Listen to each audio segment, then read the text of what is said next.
Journalists are respected.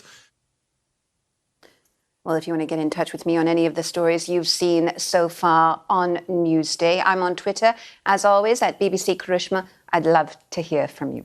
Around the world and across the UK, this is BBC News.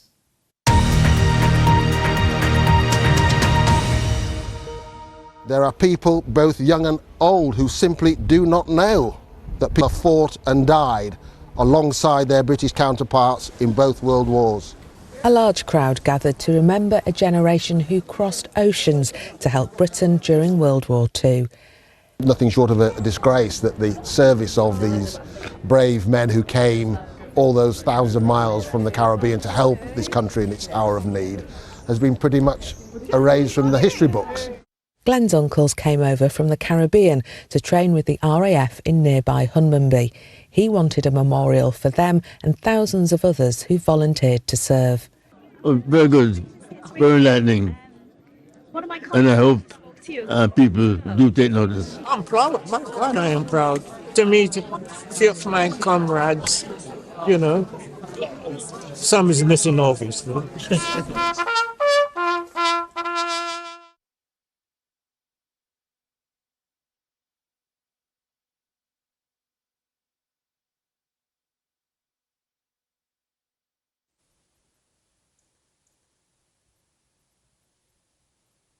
You're live with BBC News. Well, let's return now to our main news at this hour, Donald Trump's arrival in New York, where on Tuesday he will appear in court to face criminal charges. We can cross live now to our correspondent outside Trump Tower in Manhattan, Neda Tawfik, who's been following this story from every twist and turn. Neda, great to get you on the show again. I remember when we were speaking just last week when the news first broke about this indictment, you had said that people were coming up to you slowly outside that courthouse in New York. I understand that there's probably a lot more show of support today, a lot more people interested in what's going on because of the huge publicity around this case.